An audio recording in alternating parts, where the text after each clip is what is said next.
Welcome to SkyTeam's People First with Morag Barrett. Here, we'll be exploring the people side of successful businesses, careers, and lives. We all have a story to share, and there's something to be learned in every story. Join us to learn from authors, business leaders, thought leaders, and people just like you to uncover the latest ideas, resources, and tools to help you become more effective at work and life. As it turns out, the secret to success is cultivating winning relationships. Business is personal and relationships matter. Welcome to this week's episode of People First. My guest this week is my friend and colleague, Karen Gibson. Karen served for 33 years in the US Army and has led thousands of military service members and civilians in conducting complex operations around the globe, including Iraq, Korea, Afghanistan, East Africa, and across the Middle East. Eventually attaining the rank of Lieutenant General. Now I'm going English American. Karen, is it Lieutenant or Lieutenant General? We say Lieutenant. Lieutenant. Yeah. Either way, those listening would have kept up with me. And if you're unsure, as I obviously was in that moment, that is 3 stars. When she retired from the Army, she swore she was done with full-time work. But when approached about becoming the Sergeant at Arms of the US Senate after the January 6th attack on the Capitol, she felt she couldn't say no. She served in that role for 4 years, rebuilding the team and restoring faith in the Senate's security institutions. She is now semi-retired again and provides consulting services for a wide variety of firms and businesses. Karen, welcome to People First. Well, thanks, Morag. I really appreciate you having me on. I've watched several of your podcasts and I gained something from every one of them. I kind of binged over the weekend and I loved the concepts of ambition disruption or life quakes. You know, I think we've all experienced those. I have. The freedom to be yourself, authenticity, that's really important. You know, maybe we'll talk about that. Head trash, you know, your relationship with Goldsmith, professional relationship. I really got a lot out of every single one of your podcasts. But I have to say, unlike your other folks that you've interviewed, you know, I don't have a framework. I love how they cite research and science and present some really concrete rules to follow. But I really consider myself more of a practitioner and a student, a lifelong student of leadership and people first. I just really, really think that fundamentally that's where we have to go. Well, good news, Karen. That is exactly why you are here. So for those watching, Karen and I have gone through a year-long program together through Heroic Public Speaking, which has helped us to improve our platform skills. But what really piqued my curiosity as we were working together was just what you described, the practitioner side of leading in times of uncertainty where emotions are raised and there's no one clear answer. And for those listening, you'll have heard in the introduction, 30 plus years as a woman in the Army, working in war zone areas. You have taken on the mantle of Sergeant of Arms at the Capitol building, and now you consult on geopolitical perspectives in the finance world globally. And so that just pricked up my ears in so many ways. So let's start with relationships then. Relationships at work. What role have they played in your success in the various incarnations of your career? At the end of the day, everything is about human relationships. And so I think I'd share 2 things. You know, first, when I started in the Army, it was back in the 80s, and it was in Alaska. I started in Alaska the first 5 years, and it was a lot in a light infantry division. So this was very low tech. It was literally sleep on the ground, pee in the woods, you know, you had a rifle, a radio. It wasn't a lot of equipment. And in those harsh conditions, you know, the work was all about sustaining, inspiring, motivating human morale in a very difficult circumstances. It was all about human capacity and what you could do with people. And as my career progressed, they introduced all kinds of technology. I remember the first time think I was a captain. I'd been in the Army about 5 years. One of my warrant officers mentioned a LAN, a local area network. And I said, what is that? This was like 91 or 92. And he said, a local area network is when computers can talk to each other. And I said, about what? I mean, it was just inconceivable to me. I didn't know about the internet yet. We didn't have cell phones. And as time went on, I became very involved in highly technical intelligence collection, exquisite sensors from space, cyber operations. I stood up the Army's first offensive cyber organization, the Cyber Command's Joint Operations Center. And then at the end of my career, I had the national portfolio for the intelligence community's cyber and space. And I would tell folks, I say, you think this is ones and zeros, but it remains a fundamentally human endeavor. And as we look at how artificial intelligence is changing the work that we do, at its heart, it remains a fundamentally human endeavor. And so understanding relationships and how to get the most out of people and how to support people in what they're trying to do, regardless of what technology we're applying, still is critically important.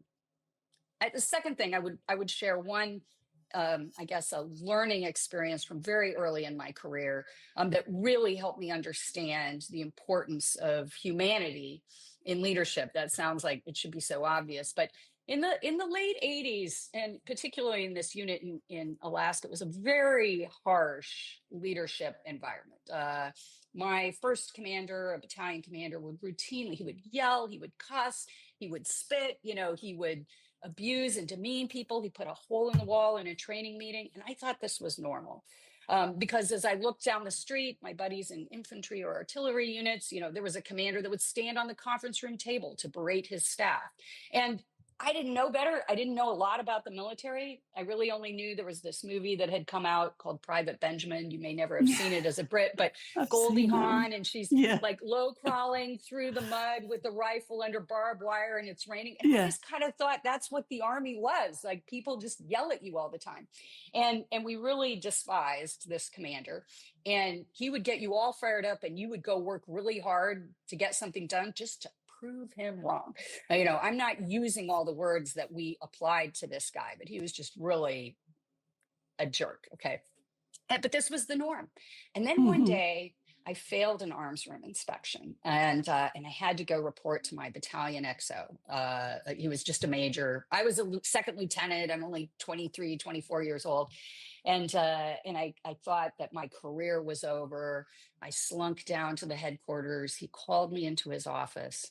And in such contrast with the commander, who was just a flaming glass bowl, he never raised his voice. He used no profanity. And he quietly told me how professionally embarrassing this was.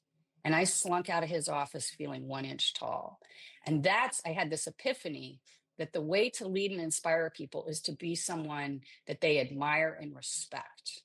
That when people admire and respect you as a leader, when they want to meet the goals that you've established, when they feel bad that they have disappointed you, that's far more powerful than being someone who thinks they're inspiring through fear or anger or whatever. And again, this was very early in my career. I think I'd been in the Army maybe a year, but it really, really helped me understand the nature of true leadership. So it's interesting because I listened to that and you cite, I do remember Private Benjamin and that Goldie Hawn movie. But if that was your understanding of what the Army was going to be like, and I realize a little bit of a generalization here, what was the catalyst for joining? And were you living in Alaska already? No. And at middle school, were you sitting there and the teacher going, Karen, what do you want to be when you grow up? I want to join the Army. Yeah. So what was the catalyst?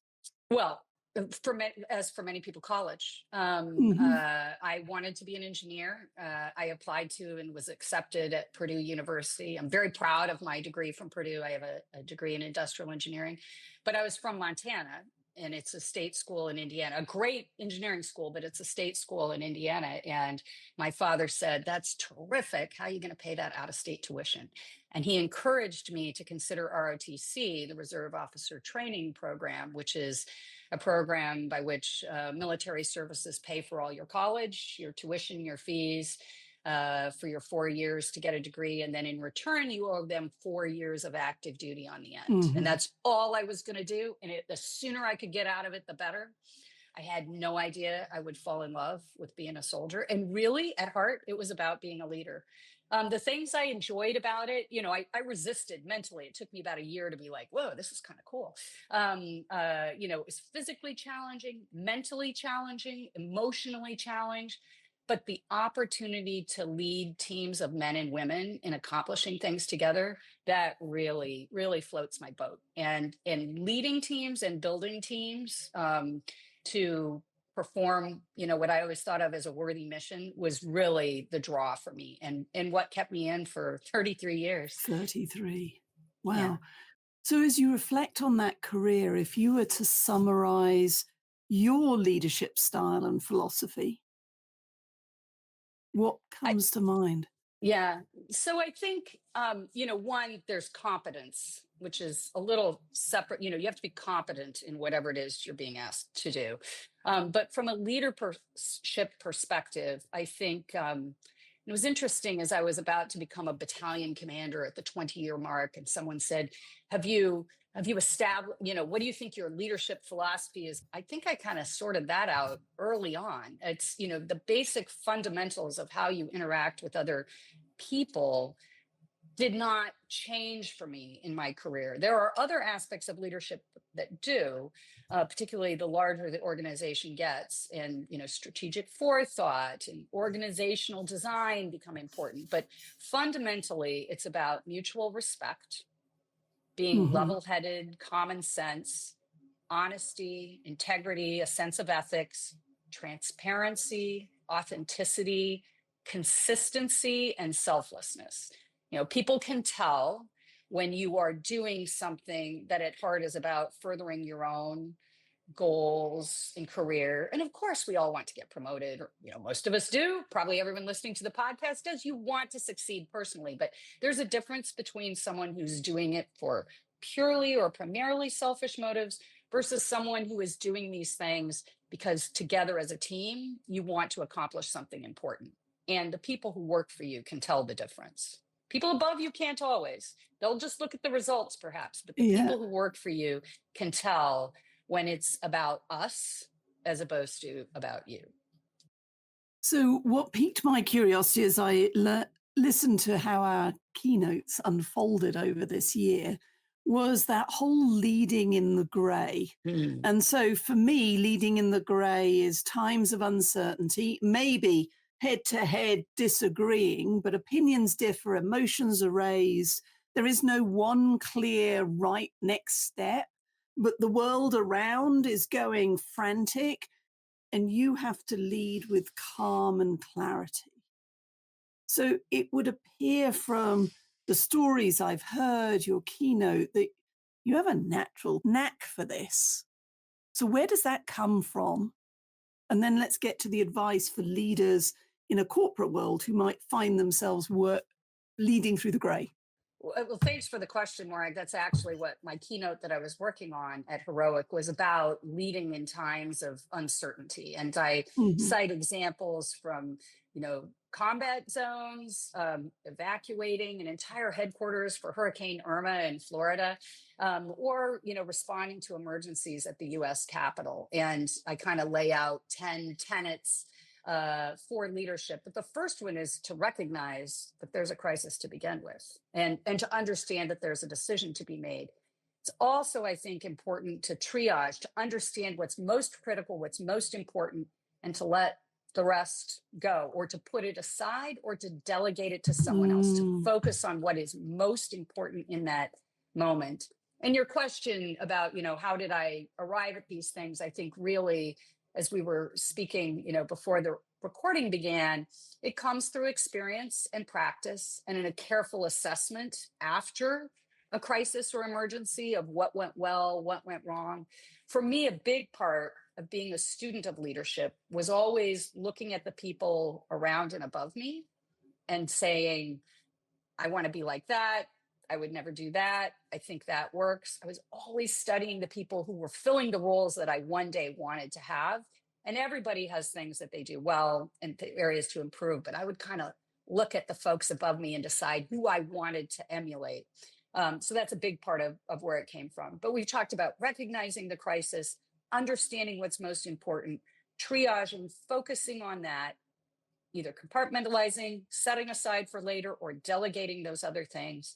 It's important to communicate with key stakeholders, with the folks you work for, and especially for your own team. We could talk about that all day. They need to know what we're doing, what comes next, what we know, what we don't know. That really is important to reassure them. And I think one area in particular that I see new leaders or even more experienced leaders struggle with in a crisis is you have to be comfortable making a decision without all the information.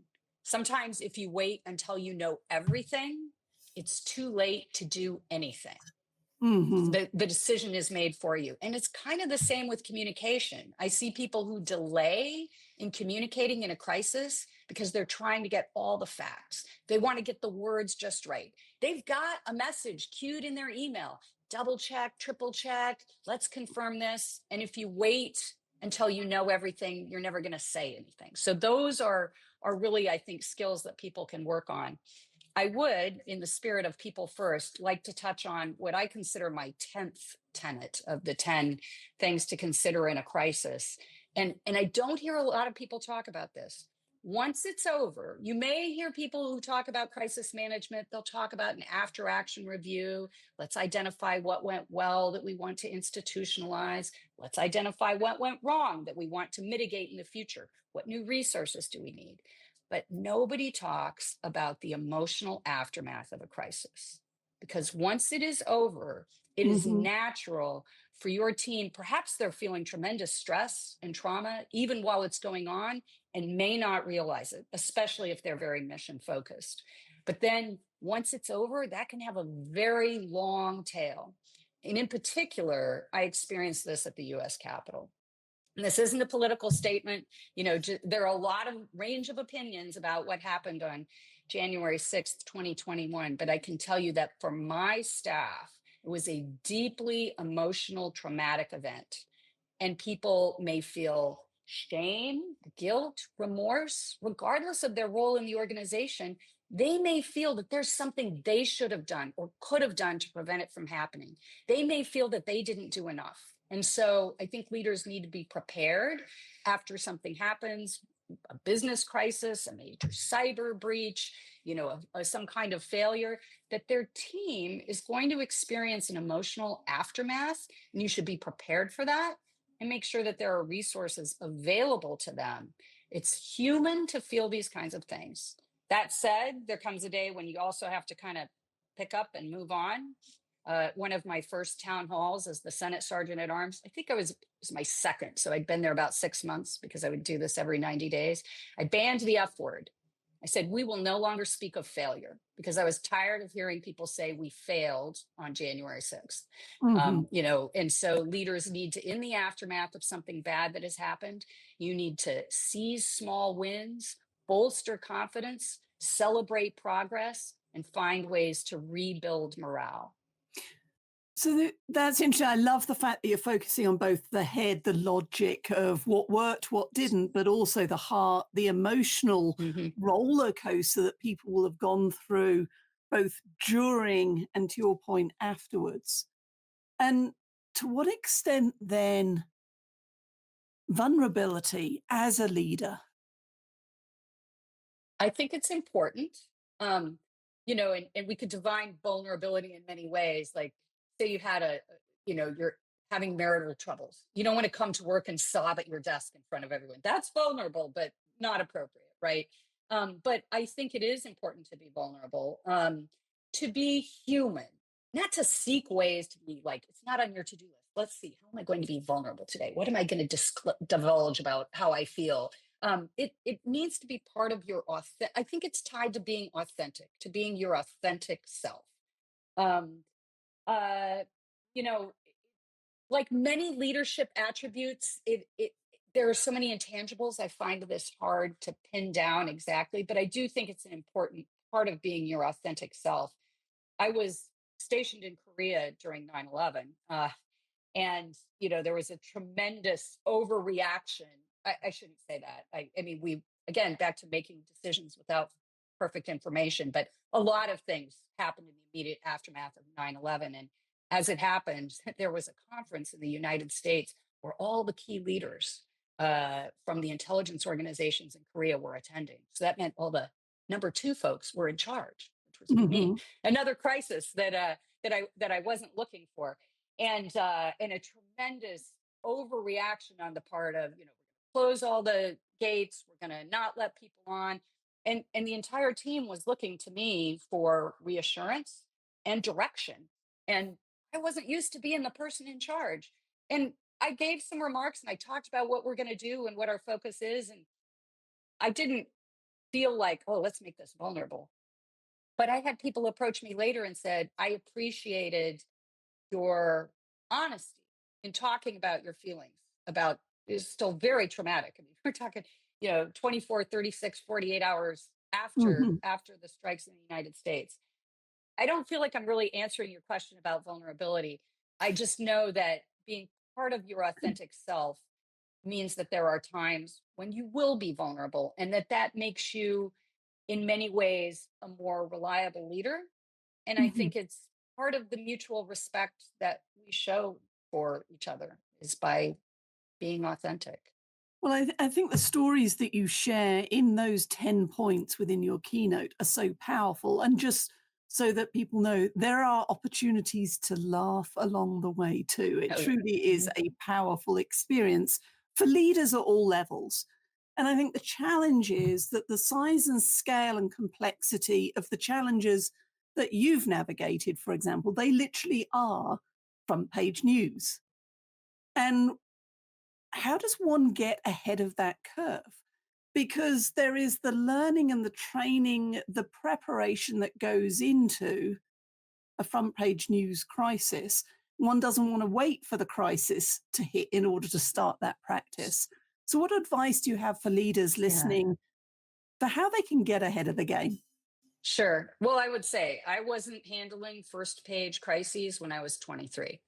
When I was 23 years old, I was put in charge of 30 people. I was a platoon leader. That's a very typical job for a brand new Army officer. All but one of them were men. That shouldn't matter, but it kind of did, especially in that harsh physical environment of Alaska. Um, all but one of them were older than me. And even the 19-year-old had more experience in the Army than I did. And it felt tremendously awkward. How can I be in charge of these people? And I remember the first time I was probably 4 to 6 weeks into this role, and someone had really mucked up. He was a sergeant first class. He was so old. I felt like I was chastising my grandfather. He was probably 35. But when you're 23, that was Yeah. so old and it was so awkward. And I thought, how can I, correct this man, sit down and tell him what he'd done wrong and what we're going to do differently in the future. And what I love about leadership is that it is a skill like playing a musical instrument, speaking a language, tennis or a golf swing that you can work on your entire life and should. And the more you practice it, the easier it gets. So that was my first uncomfortable conversation. But I find that the more you have them, the less uncomfortable uncomfortable conversations become. And there's an expression to choose the hard right over the easy wrong. And the more you choose the thing that's hard to do but is right, the less hard it gets. And so, again, I wasn't dealing with front page news as a young officer. I was, chastising a 35-year-old man about something he'd done wrong. And Mhm. over time and through observation and practice, I became a better leader. But again, it was a commitment to lifelong improvement, to observation, and to study, and to working on myself. Cool. So the work you're doing at the moment is advising global and national financial institutions on geopolitical implications for their world. What is most surprising for you in the conversations that you have with leaders in that industry? Well, it's fascinating to me because I never got to work in finance or the private sector, really. I was, for 37 years I was a government gal. And so I learn a lot about those industries. Whenever I go to a large corporation, I feel like I have so many questions about how they operate and how they view security and risk. But the fundamentals of assessing security, of identifying risk to a strategy or opportunities are very similar. I think, not to turn this into a geopolitical podcast, but clearly we are at significant inflection points, socially, politically, globally. Frankly, you could look at climate change as another inflection point, and the rate of change and uncertainty are really unprecedented in my lifetime. I think, the last time something so significant happened so quickly was probably the collapse of the Soviet Union, the fall of the Berlin Mhm. Wall.